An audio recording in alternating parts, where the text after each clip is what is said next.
గురుమధ్యే స్థితం విశ్వం విశ్వమధ్యే స్థితో గురుర్విశ్వం న చాన్యోస్తి తస్మై శ్రీ సాయి గురవే నమః. జీవన సత్యం సాయి తత్వం కార్యక్రమానికి స్వాగతం.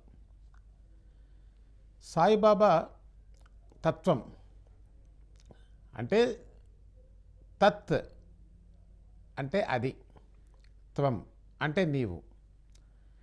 ఇదే మనకు మహావాక్యాల్లో తత్వమసిగా కూడా చెప్తారు. తత్వం అసి, ఆ రెండు ఒకటే అయి ఉన్నాయి. అసలు మొట్టమొదట రెండు తెలియాలి. ఒకటి అదేమిటో తెలియాలి, నీవేమిటో తెలియాలి. ఈ రెండు తెలిస్తే అది ఒకటా రెండా అనేది తెలుస్తుంది. అంటే పరిపూర్ణమైనటువంటి జ్ఞానానికి సంబంధించిన విషయం అండి. అయితే మనం మొట్టమొదట శాస్త్రం గురించి మనకు తెలుసుకోవాలి. ఎందుకంటే మనం శాస్త్ర ప్రమాణం అని చెప్తూ ఉంటాం. దేనికైనా సరే ఒక ప్రమాణం ఉండాలి కదండి. అంటే ఒక కొలత, ఇది కరెక్టా కాదా అని చెప్పి ఒక కొలత ఉండాలి.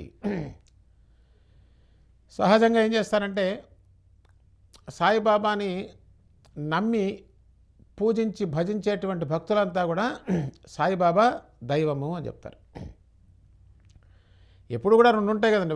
ఒకటి పాజిటివ్ ఉంటే ఒకటి నెగిటివ్ ఉంటుంది, వ్యతిరేకత ఉంటుంది. దైవం ఉంటే రాక్షసుడు ఉంటాడు, రాక్షసుడు ఉంటే దైవం ఉంటుంది. రెండు ఉంటేనే న్యూట్రల్ వెళ్తూ ఉంటుంది బండి.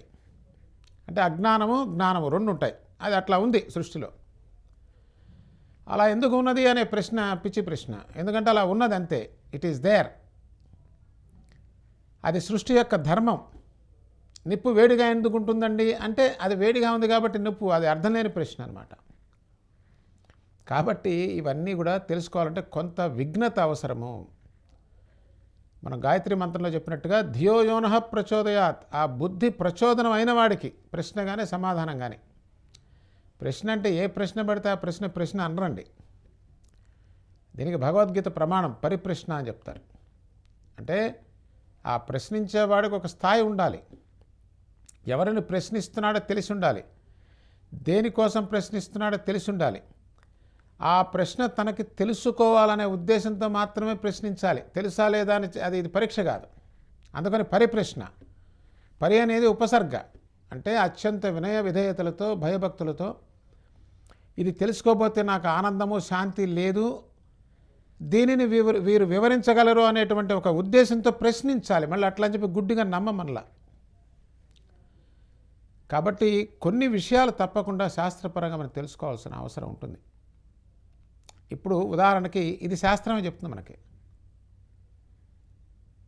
ఒక రకంగా ఆలోచిస్తే శాస్త్రం అనేది కామన్ సెన్స్ అండి. మనం కొన్ని విచారణ చేసి కనుక్కుంటే చాలా ఆశ్చర్యకరమైన విషయాలు బయటపడతాయి.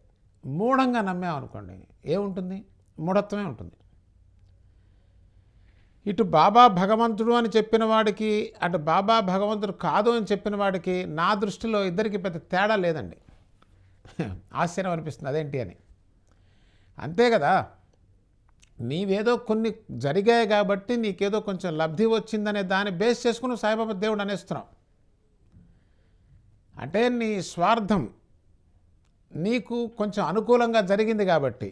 అంతేగా, నువ్వు బాబా దేవుడిని చెప్పడానికి ప్రమాణం ఏంటి అంటే ఇదే చెప్తాడు ఎవరినైనా. బాబా నాకు ఆ సహాయం చేశారండి, బాబా ఈ సహాయం చేశారు కాబట్టి నేను భగవంతుడే అంటాడు. మరి సహాయం చేయని వాడికి, సహాయం రాని వాడికి వాడు కాదు అంటాడు. అప్పుడు ఏది కరెక్ట్?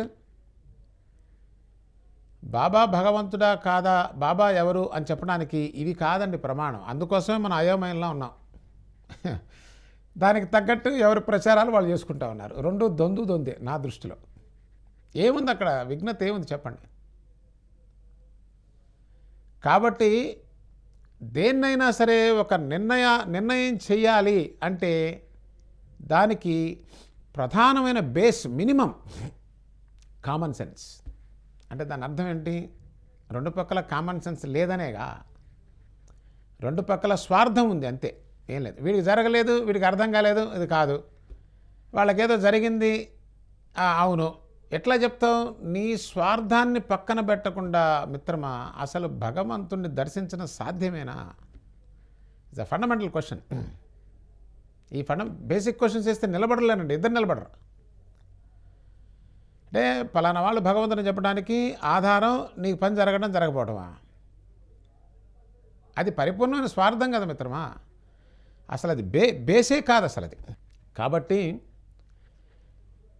చాలా విశేషమైనటువంటి జ్ఞానాన్ని మనం దర్శించబోతున్నాం. ఒరిజినల్. ఎందుకు ఒరిజినల్? ఎవడు చూసినట్టే కనిపిస్తుంది కదా, మనిషికో రకంగా కనిపించదు. సద్గురు సాయినాథ్ మహారాజ్కి జై. మరలా వచ్చే కార్యక్రమంలో జీవన సత్యం సాయితత్వం కార్యక్రమంలో మళ్ళీ కలుసుకుందాం.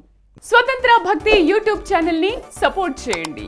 మీకు ఈ వీడియో నచ్చితే లైక్ చేయండి, మీ స్నేహితులకు శ్రేయోభిలాషులకు షేర్ చేయండి, మీ అభిప్రాయాలను కామెంట్ చేయండి. సబ్స్క్రైబ్ చేయడం మాత్రం మర్చిపోకండి. స్వతంత్ర భక్తి YouTube channel. Please like, share and subscribe.